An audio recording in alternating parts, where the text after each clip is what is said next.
Hey, White Sox fans, in just the space of like a day, we've found a name. We very briefly were Chicago Baseball Podcast.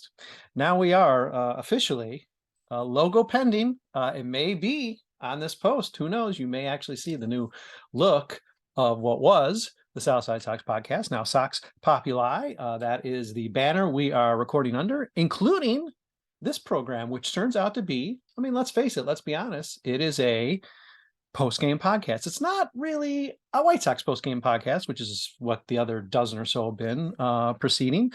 This is really more like a Team USA World Baseball Classic post-game podcast, but whatever it is, it just happens to be that I am recording late night after Team USA's big win with Hannah LaMotta and Melissa Sage-Bollenbach.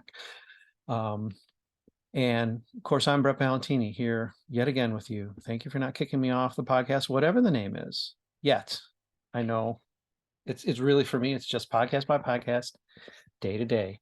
Let's talk first about the game we just saw, which as Melissa and I were just briefly going over before we recorded, it seemed like for about a frame or two, it was a little bit touch and go and tight. It seemed like Cuba could run with Team USA, but Team USA prevailed in pretty decisive fashion. Thoughts on the game and the fact that the U.S. is going to the championship game? So honestly, I'm very, very excited for this championship game now. We obviously don't know who it's going to be against, but honestly, they've just been rolling through these teams, and I just feel like it's like an all-star game. You know, we just get to see the best of the best, and it's always great that we have some White Sox of our own representing the team. And I thought today was specifically just fun to watch because of Moncada and Robert headlining Cuba and Team Cuba, and just getting to see like them go against Tim Anderson. Like, I think they hit a few. I think Moncada hit a ball to Tim Anderson, and I was just kind of like, never thought I'd see that. Exactly. So it's just, just something fun to watch, and I'm really excited to see who they go against. I'm a little nervous because obviously Japan is a big threat, and we kind of got blown out against Mexico. So I don't really know what's going to go on with that, but obviously just really excited to see where it goes. Hopefully Tim is back out there.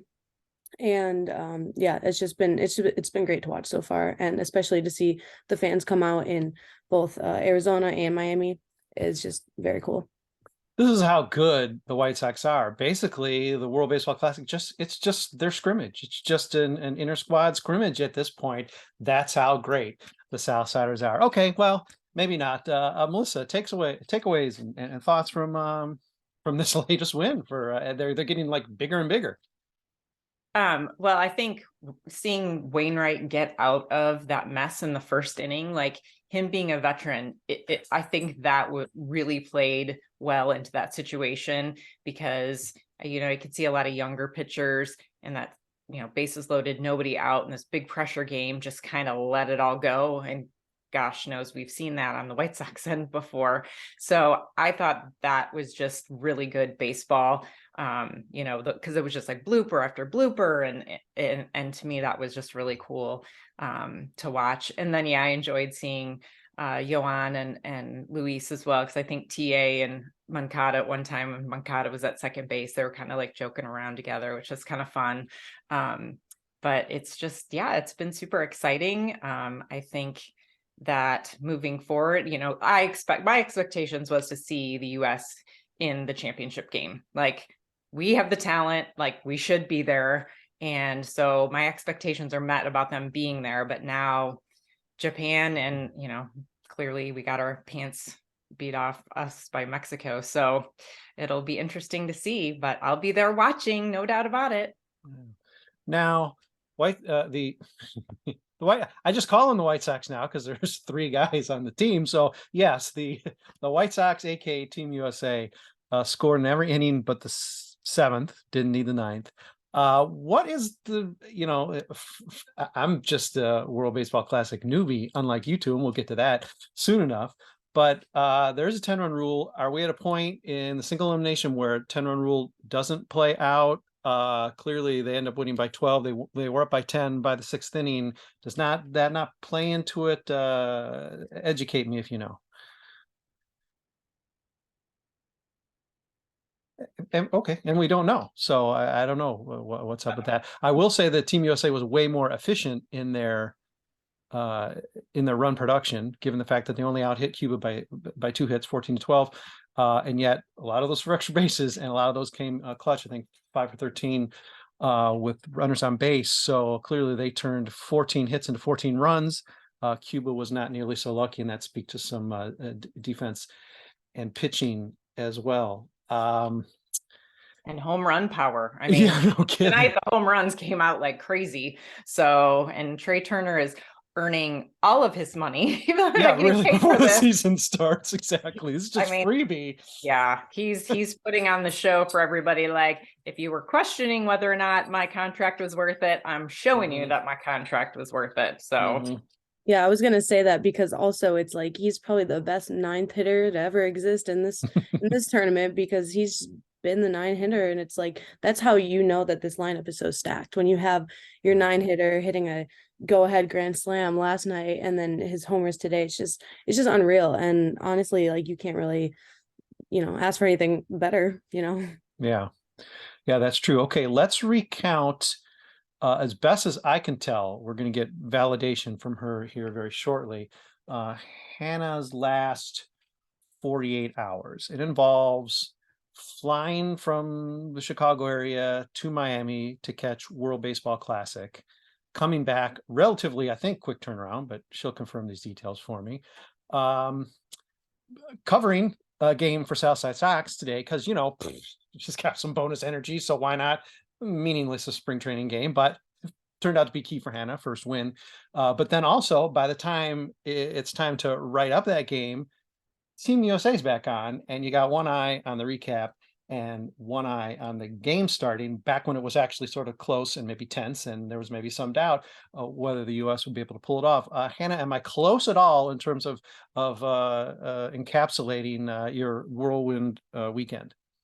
Yeah, you're close. Honestly, that shows how much I love baseball. To go into more depth, I remember the last podcast that we did last week. At the end of it, I was going to mention, I might possibly be going to the World Baseball Classic, because I was probably like 20% chance going at that point. Because basically a friend of mine had been in Miami, and I watched baseball with her a lot. She's a Yankees fan, unfortunately, but it's okay. We put our differences aside, and I was like, hey, oh my gosh, like, how funny is this? You're going to be in Miami at the same time as the World Baseball Classic. She was like, yeah, you should come. And I was like, oh yeah, that's so funny. I don't have money for that. And then all of a sudden, next thing I know, probably like 2 days later, I was buying a flight, getting tickets to the World Baseball Classic. At the time, I had no idea who was going to play. It was still to be announced.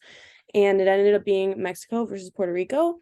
And we just went, and it was Friday night. And I went home on Saturday. So we saw the game on Friday night, had a quick turnaround, had to be at the airport at like 9 a.m. Saturday morning. And then my flight got delayed, whatever. I was there for like 8 hours, got back last night, quick turnaround, slept as much as I could to catch up on sleep, because you don't get sleep in Miami, and then had to write the game thread for today's game, watched the game today, wrote the post game right as the World Baseball Classic game was starting, finished the post game during the World Baseball Classic, finished up watching the World Baseball Classic, and now I'm here. So I love baseball. I love my experiences. I got myself a little souvenir from the World Baseball Classic. I had to do that. And I honestly don't regret it one bit about, I raced over there last minute to catch a game in Miami. Had never been to Miami before, had never been to Lone Depot Park. But it was like one of the best experiences you can have as a baseball fan. And I think that it's so rare, especially it hasn't been a thing for a while, and it's usually every 4 years. So I'm just so grateful that I got the opportunity to see the game and just to be in that environment. And it was amazing. I'm sure, Melissa, you could say the same about just what a crazy different environment it is, no matter who the teams are, no matter who's playing, just the energy and just people coming together to root for their country and the team that they love. And especially it was just amazing. Everywhere I turned, everybody was standing up the entire time. Everybody was chanting, and everybody was having so much fun too. There was no pressure, it seemed even from the Puerto Rico fans, when they were down in the game, they were still just happy to be there. They were happy to be representing their team. And we got there a little late, but we caught the very first, like walking in the first inning, Javier Baez and Eddie Rosario hit their back-to-back home runs. And it was just insane. It was amazing. Like everybody was just, it was just a great atmosphere to be at. And I'm just so glad that I got to go. And, it was kind of funny because like Team USA was playing the next day as I was leaving, and I was like, dang, but I was just grateful to see whatever teams I could. It didn't matter who was there. Yeah, let me say, Hannah, it doesn't look like you've gotten 5 minutes of sleep in the last 2 days. You're showing up well, energetic, thoughtful. So well done. I would never know. So, if I didn't have that inside scoop, I would never know. This is something that Melissa and Sage brought up on the last podcast, not a post-game podcast, but it was still substantially a World Baseball Classic podcast.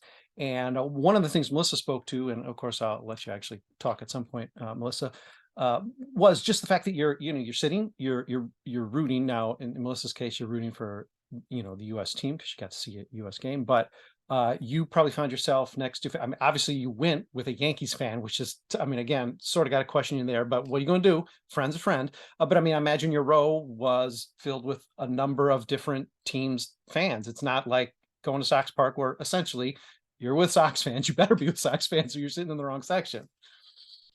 Yeah, funny enough, I actually had to use my dad's jersey because all of my stuff is at my college apartment, and I had no idea I was even, gonna Sure. be going to the game. So I was like, I don't even have a Sox jersey to represent. Luckily, my dad saved me. Shout out to him. So I was wearing my Sox jersey too. She's wearing her Yankees hat. And yeah, I mean, the section that I was in was mostly Puerto Rico fans. I'd say honestly, like the whole ballpark was probably like 65% Puerto Rico fans, and then the rest Mexico fans.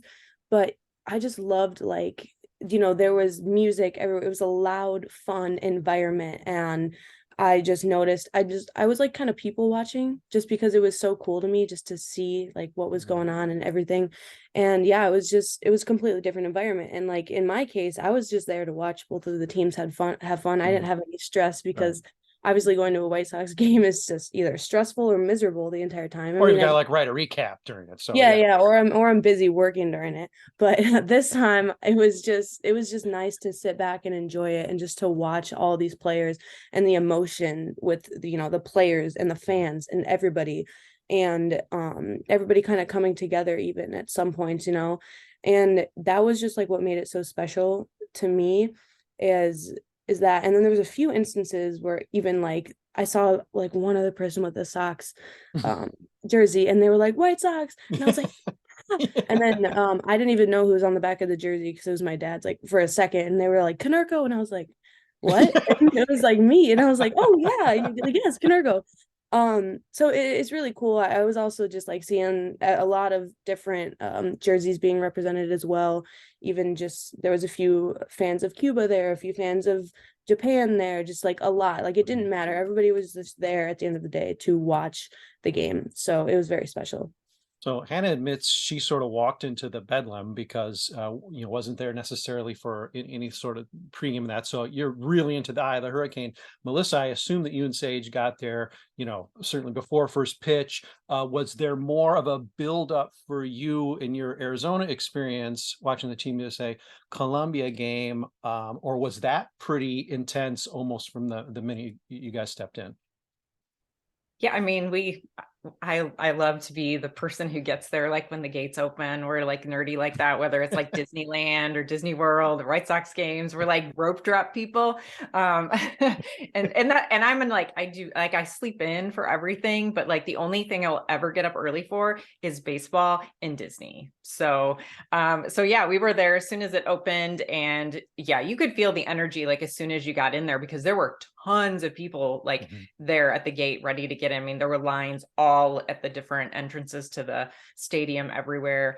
And like we of course wanted to get something cool from the baseball classic too. So like the lines around the store were like huge. And so it was, yeah, there was like really no buildup. It was like you walked in and it was like, boom, you're here. Like this is a big deal. It wasn't like your regular, game when people kind of like trickle in. And I mean, the whole side, both sides were lined up with people watching, the batting practice and pitching and all that, because that was all going on. I mean, there were like Lance Lynn through a bullpen session, so I like watched him, and then the outfielders were doing stuff and infielders, and so like it was just chaos like right away, which was super cool because as fans you play off that energy. Like the more exciting the environment is, the more excited you get about things. So that's what I think was way different than just like a regular baseball game or like an exhibition game too. I guess I've never been to an all-star game, so I can't say, but I feel like it's cool. Like the players are excited to be there, but I also don't feel like they're like dialed in, like we got to win this game. It's more like meet and greet other players and like, oh, I never thought I'd play in the same team as so-and-so. And where I feel like this is like, we've got to win. And they were like so focused, like, we were like screaming at Lance Lynn and everything. And like, he wouldn't even look over. He was just like laser focused. Yeah, I mean, heck, other sports, I mean, they don't even treat the game as a game anymore, right? It's basically like it's like a schoolyard game where like somebody's a captain and they're picking players, or it's like the world against I mean, I don't know if the All-Star game will return to that. I sort of doubt it with baseball, given its longer standing tradition of going close to 100 years. Chicago at 100 years, 2033, coming to Chicago next. But okay, and also a shout out to Sage, very decked out yesterday in both Southside Hip Pen T Public wear and the Team USA hat, looking very dark, dapper and sharp. Here's a question for both of you, and that is obviously Melissa, with going to a game where there were 3 White Sox and Lance Lynn at least available to be screamed at, although not responding. So you had a little bit of maybe a little different vested interest in your actual players, but in this case, and it's not an all-star game, there's a lot of passion in the stands, and the guys playing aren't the guys you're usually rooting for. Was it difficult, novel, challenging in any way to sort of get caught up in those games and sort of get swept up into, cheering for a guy who might be in the other league or maybe even a division rival, but he's maybe either because he's playing for US in Melissa's case, or just because you're caught up in the greatness of the battle in Hannah's case? Was it sort of easy to get swept up because there was so much emotion in watching both these games?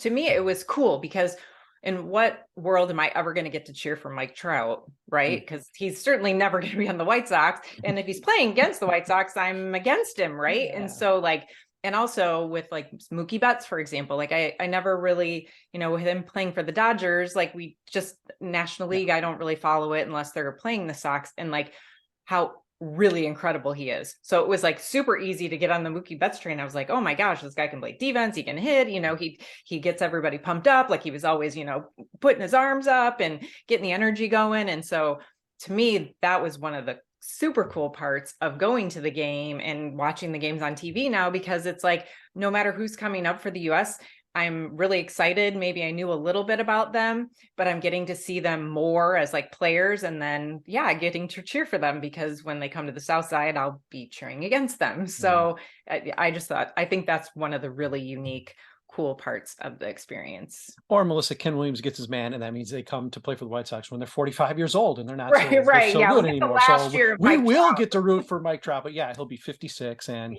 he'll have one leg or whatever. Hannah, you had an even different wrinkle because you really didn't have any true vested interest, at least in terms of being in the US team. You missed that by a day. And the players on the field were, by and large, not anybody connected to your fandom.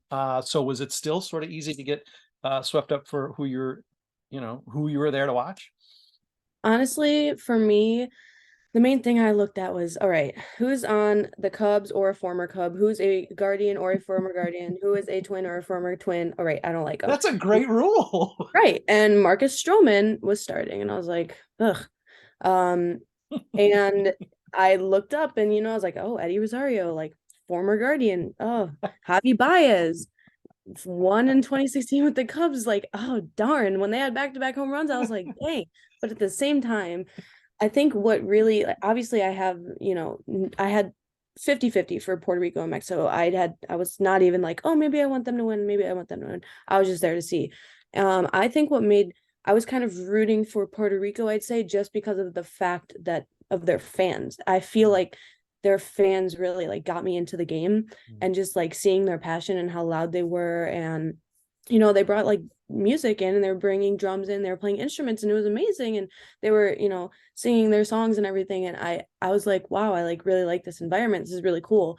And it kind of just like happened where they were just going crazy and they were having so much fun. And I just found myself cheering with them, because there's a lot of the people next to us in our section, at least, were Puerto Rico fans. And a few times like they're like looking at us, and like we were cheering with them, and we, it was just kind of like connecting with them. And some of the people we were sitting by like right next to, was seeing them too. So I think that's what like made a difference for me, was just kind of like seeing how dedicated those players and those fans were, for each side, but being specifically closer to a more Puerto Rico fan section, I'd say. But yeah, I mean, like when it came to players, I really didn't care, because there was nobody that I was like, oh, I hate this player, like maybe, the former Cubs and Guardians, like that sucks, but whatever. I'll try and be a little bit mature, because it's a World Baseball Classic. So that was great to see, because I saw Randy Rosarina on Mexico, he's just very fun to watch. He's a very fun player to watch, and he had a really good catch late in the game, and everyone was going crazy for that. Yeah, saved the game, yeah. Yeah, and Alex Verdugo is out there too for Mexico. And then you get to see Francisco Lindor for Puerto Rico, and Javi Baez, and it's fun. They're fun players to watch. They're electric, on both sides. So I think that was really fun to me, because I couldn't even find like one connection to the Sox. I was like, oh, is anyone former Sox players? Is anyone anything? So I was like, no, okay, well, I'll just go to my next mechanism, which is rooting against the players that are Sox rivals. So I'm into that. But at the same time, I really didn't. I didn't get that deep into it. But there was one instance where I thought it was funny. They were doing the wave, and I'm banned by my dad from doing the wave in the White Sox park. So I saw it, and I was like, I texted him. I said, "Is it okay if I do the wave?" And he said, "I don't condone that behavior, but have fun." So I was like, I'm going to do it. And I did the wave for the first time ever. And it was a vibe. It was great. And Hannah, you did it in his jersey. So his jersey did the wave. Yeah, that's going to be stuck with him. He needs to rethink that one. He better not give that advice again. Yeah, sorry, Pops. He's going to hear this. Sorry, Dad. But it was just, I was allowed to do the wave for one time, and I just embraced it. And my friend was like, "Why do you care this much about the wave?" I was like, "You don't understand." But yeah, it was just really fun. Obviously, I didn't have any stress watching the game either, and that made it fun. So I was just rooting for whoever. I was just rooting for both of them to have fun, Javier Baez is a challenge. People think that I or Southside Sox or White Sox fans like hate Javi Baez. I'm not sure anybody really has hate for Javi Baez. He's fun to sort of like make fun of, because there's so much hype, especially when he was with the Cubs, but it's continued into Detroit. So much hype associated with this game, where he does a no-look tag, and it's like, no, that's called a tag. He does those cool swimming slides, which he did, I believe, in the game, and stealing third base in the game you saw, Hannah, and that's cool. But again, that's also fundamental baseball. He does execute it very well, and I think it's hard to root against him in the game you saw, Hannah, because I think any ball he swung and missed at was probably within 3 feet of the plate, so you couldn't really make fun of him for that. So, Javi, we love you, Detroit Tigers fans. You sort of don't matter. I mean, you are rivals? I guess you are. Anyway, wow, we're getting right into the regular season here. Hey, we do not have commercial breaks at the moment, because we don't have commercials on our new Fans First Sports Network. I think that's what it's called. I'm going to get all this stuff figured out. If I was smart, I'd have it all written up here, and I'd just like act real suave and just read right off the card and give you guys some really spiffy language. But there's no spiffy language here. We are transitioning to FFSN, which is a network that is mostly made up of deposed Vox, SB Nation podcasts, as most of you listening probably are at least somewhat aware. Well, some sites were frankly even shut down. I believe they shut down all the NHL, et cetera. But more than that, they cut a little deeper into podcasts, including, say, maybe 25 of 30 baseball podcasts. Just about all of those have moved over to this sort of coalition that we put together, called the Fans First Sports Network. That's what they tell me it is. I don't have it written here, so I think that's what it's called. But anyway, we're part of that network, and that the benefit to you as a listener and as a reader of Southside Sox, And as a viewer on YouTube is we're probably going to be doing a lot more cross-team activity. Crystal O'Keefe from our site has sort of volunteered or is interested in doing some series preview type of podcasting where we'll be talking likely to someone from one of our brother sister sites on the network. So that's something that I don't know that we've ever done. If we've done it, it's been incidental, maybe talking to a Cubs podcaster. I know there's been a handful over the 350 or so we've done at SB Nation. So that's something you'll see more of. There'll be other changes as well, but I think there's going to be a little bit more integration between teams. We're going to have national podcasts, including people from our site are going to be doing something that might be considered more national podcasts because it's not going to just be White Sox specific. So there's a lot of interesting changes to come. Once we do get that logo, which I promise you will be very tickled by. Once we do get our logo, I think, we will put a post on site. Maybe we'll even do a special podcast talking about or whatever, and go through maybe some more details, but they still are sort of being thrown together as we go. This has happened very quickly. It was supposed to be the end of the month when we actually got this. We ended up getting it faster from Vox. Thank you, Vox. That was a nice gesture. So we're able to get a little bit, get our feet wet before opening day, which would have been sort of rough. So I'm glad we've had a chance to at least start this transition, get our logo, let's say, before opening day, because we had a lot more podcasts to come between now and then. And that's just like 2 weeks. We had a lot to squeeze in here, including the second half or the small part of the post-commercial, the post-non-commercial break. And so one goofy question I want to ask, and this applies a little less to Melissa, but certainly can answer. I'm curious because this is sort of a fly-by-night kind of situation with all these teams and where they're playing. But I am curious, were there regional country foods available in the concessions for these games? I personally, I don't know, because we tried to minimally get up, but there was, I don't know. I can't answer that confidently, honestly. I don't know if there was. I would be smart if there was, but yeah, I can't either because we got up once and we went and got something to eat. Like it's kind of almost as we got settled into our seats and we got something and we never left. So I don't know, but yeah, that would be a great thing for, people to enjoy part of their culture while they were there watching a game too. But no, not that I know of. I wouldn't be me if I didn't ask a dumb question. So that one's off the board now, and there's probably time for a couple more. And one I want to know is just maybe a brief take from both of you.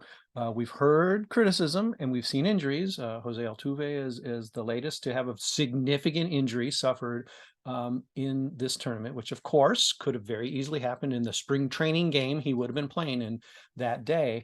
But the pushback against the WBC, I want to say it's been a very small group of people, but they, as the opposing party usually is still very vocal and getting attention. Your thoughts on whether this is appropriate for Major League players to be even doing, the timing of the tournament? I know how I stand. I think it's fine as it is. But where do you weigh in on that? Personally, I am against the critics. I think that there's no better way for baseball to come together than everybody representing their countries. And I think that it's at a great time in the season because it's spring training, right?